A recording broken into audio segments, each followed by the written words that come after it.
Hi friends, ಎಲ್ಲರಿಗೂ ನಮಸ್ಕಾರ. ಎಲ್ಲರೂ ಹೇಗಿದ್ದೀರಾ? ಎಲ್ಲರೂ ಚೆನ್ನಾಗಿದ್ದಾರೆ ಅಂತಲೇ ಭಾವಿಸ್ತಾ ಇದ್ದೀನಿ. ನೋಡಿ ಫ್ರೆಂಡ್ಸ್, ಈ ಒಂದು ವಿಡಿಯೋದಲ್ಲಿ SSLCಗೆ ಸಂಬಂಧಿಸಿದಂತಹ ರಿಸಲ್ಟ್ ಬಗ್ಗೆ ಕನ್ಫರ್ಮ್ ಮಾಹಿತಿಯನ್ನು ನೋಡ್ತಾ ಹೋಗೋಣ. ಅದೇ ರೀತಿಯಾಗಿ ಯಾವ ರೀತಿ ಪೇಪರ್ಸ್ ಚೆಕ್ ಆಗ್ತವೆ ಮತ್ತು ಯಾವ ದಿನಾಂಕ ಪ್ರಕಟ ಆಗುತ್ತೆ, ಅಂದರೆ ರಿಸಲ್ಟ್ ಯಾವ ದಿನಾಂಕದಂದು ಪ್ರಕಟವಾಗುತ್ತಾ, ಮತ್ತು ಪೇಪರ್ಸ್ಗೆ ಎಷ್ಟೆಷ್ಟು ಮಾರ್ಕ್ಸ್ ಕೊಡ್ತಾ ಹೋಗ್ತಾರಾ, ಯಾವ ಪಾಯಿಂಟ್ಸ್ ಬರೆದ್ರೆ ಹೆಂಗೆ, ಎಲ್ಲ ಒಂದು ಈ ವಿಡಿಯೋದಲ್ಲಿ ನೋಡ್ತಾ ಹೋಗೋಣ. ಅದಕ್ಕಾಗಿ ಇದೇ ಮೊದಲ ಬಾರಿಗೆ ನಮ್ಮ ಯೂಟ್ಯೂಬ್ ಚಾನಲನ್ನು ನೋಡ್ತಾ ಇದ್ದರೆ ಸಬ್ಸ್ಕ್ರೈಬ್ ಮಾಡ್ಕೊಳ್ಳಿ ಮತ್ತು ಸಪೋರ್ಟ್ ಮಾಡಿ ಅಂತ ಹೇಳ್ತಾ ವಿಡಿಯೋ ಸ್ಟಾರ್ಟ್ ಮಾಡೋಣ. ನೋಡಿ ಫ್ರೆಂಡ್ಸ್, ಕರ್ನಾಟಕ SSLC ರಿಸಲ್ಟ್ ಇನ್ನೇನು ಎಕ್ಸಾಮ್ ಮುಗಿದುಬಿಟ್ವು. ಎಲ್ಲರಿಗೂ ಆಲ್ ದ ಬೆಸ್ಟ್ ರಿಸಲ್ಟ್ಗೆ. ನೋಡಿ friends, SSLC Karnataka result 2025 release date ಕೂಡ ಅನೌನ್ಸ್ ಮಾಡಿದ್ದಾರೆ ಬೋರ್ಡ್ ಕಡೆಯಿಂದ. ನೋಡಿ ಫ್ರೆಂಡ್ಸ್, ಕರ್ನಾಟಕ SSLC ಎಕ್ಸಾಮು ಏನು ಇದೇ ಇವತ್ತು ಮುಗಿದ್ವಲ್ಲ, 4ನೇ ತಾರೀಕು. ಇನ್ನೇನು ಏಪ್ರಿಲ್ 11ರಿಂದನೇ ಪ್ರಾರಂಭ ಆಗ್ತಾವೆ ನೋಡಿ ಫ್ರೆಂಡ್ಸ್ ನಿಮ್ಮ SSLC ಪೇಪರ್ಸ್ ಚೆಕ್ ಆಗೋಕೆ.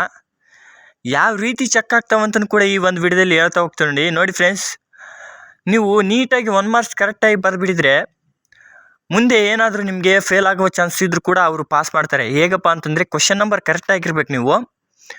ಅದರಲ್ಲಿ ಸಂಬಂಧಪಟ್ಟ ಹಾಗೆ ಏನಾದರೂ ಬರೆದಿದ್ರೆ ನಿಮಗೆ ಅದಕ್ಕೆ ತಕ್ಕಂತೆ 1 ಪೇಜ್ಗೆ ಮಿನಿಮಮ್ 2 ಮಾರ್ಕ್ಸ್ ಕೊಡಬೇಕೆಂಬುದು ರೂಲ್ಸ್ ಇದೆ ನೋಡಿ ಫ್ರೆಂಡ್ಸ್. ಬೋರ್ಡ್ ಕಡೆಯಿಂದನೇ ರೂಲ್ಸ್ ಇದೆ. ಅದು SSLC ಆಗಿರ್ಬೋದು, PUC ಆಗಿರ್ಬೋದು ಮತ್ತು ಡಿಗ್ರಿ ಆಗಿರ್ಬೋದು. ಓಕೆನಾ? ನಾನು ಹೇಳೋದು ಅರ್ಥ ಮಾಡ್ಕೊಳ್ಳಿ, ವಿಡಿಯೋ ಸ್ಕಿಪ್ ಮಾಡೋಕ್ಕೋಗ್ಬೇಡಿ. ಈ ಥರ ನೀವೇನಾದರೂ ಬರೆದಿದ್ರೆ ಕನ್ಫರ್ಮ್ ಆಗಿ 24 ತಗೊಂಡ್ರೆ ಪಾಸ್ ಆಗಿಬಿಡ್ತೀರಾ. ಓಕೆನಾ?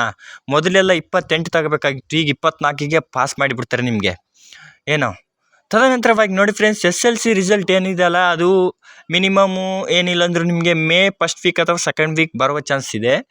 ಈಗ ಏಪ್ರಿಲ್ 11ಕ್ಕೆ ಸ್ಟಾರ್ಟ್ ಆದರೆ ಮಿನಿಮಮ್ ಏನಿಲ್ಲ ಅಂದರೂ 20 ಡೇಸ್ ಆದರೂ ಬೇಕು ನಿಮಗೆ. ಪೇಪರ್ ಚೆಕ್ ಆಗಬೇಕಾದ್ರೆ 20 ಡೇಸ್ ಬೇಕೇ ಬೇಕು. 20 ಡೇಸ್ ಆದ ತಕ್ಷಣ ನೋಡಿ ಫ್ರೆಂಡ್ಸ್, ನಿಮಗೆ SSLC result May first week ಅಂತ ಹೇಳಿದ್ದೀನಿ. ಫಸ್ಟ್ ವೀಕ್ ಮಿಸ್ ಆದರೆ ಸೆಕೆಂಡ್ ವೀಕ್ ಖಂಡಿತವಾಗಿಯೂ ಬಂದೇ ಬರುತ್ತೆ ನೋಡಿ.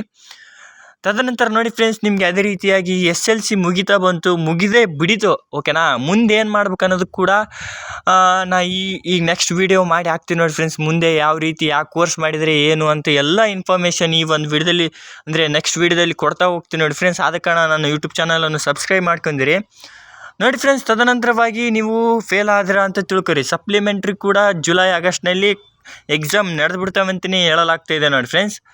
ಅದೇ ರೀತಿಯಾಗಿ ಅದರ ರಿಸಲ್ಟ್ ಕೂಡ ರಿವ್ಯಾಲ್ಯೂಯೇಷನ್ ರಿಸಲ್ಟ್ 2025 SSLC ಅಂತ ಬಂದಾಗ ಅದು ಆಗಸ್ಟ್ ತಿಂಗಳಲ್ಲೇ ನಿಮಗೆ SSLC ರಿಸಲ್ಟ್ ಕೂಡ ಅನೌನ್ಸ್ ಮಾಡಿಬಿಡ್ತಾರೆ ನೋಡಿ ಫ್ರೆಂಡ್ಸ್. ಈ ಒಂದು ವಿಡಿಯೋ ನಿಮಗೆ ಹೆಲ್ಪ್ಫುಲ್ ಆಗಿದೆ ಅಂತ ನಾನು ಅನ್ಕೊತಿದ್ದೀನಿ. ಹೆಲ್ಪ್ಫುಲ್ ಆಗಿದ್ದರೆ ಒಂದು ಲೈಕ್ ಮಾಡಿ, ತದನಂತರ ಸಬ್ಸ್ಕ್ರೈಬ್ ಮಾಡಿಕೊಳ್ಳೋದನ್ನು ಮರಿಬೇಡಿ ನೋಡಿ ಫ್ರೆಂಡ್ಸ್. ತದನಂತರವಾಗಿ ನಿಮಗೆ ಇದೇ ಥರ ಹೆಚ್ಚಿನ ವಿಡಿಯೋಗಳಿಗಾಗಿ ಸಬ್ಸ್ಕ್ರೈಬ್ ಮಾಡಿಕೊಳ್ಳಿ ಅಂತ ಹೇಳ್ತಾ ವಿಡಿಯೋ ಕೊನೆ ಮಾಡ್ತಾ ಇದ್ದೀನಿ. Thank you friends. ಎಲ್ಲರಿಗೂ ಜೈ ಹಿಂದ್, ಜೈ ಕರ್ನಾಟಕ ಮಾತೆ. Thank you so much.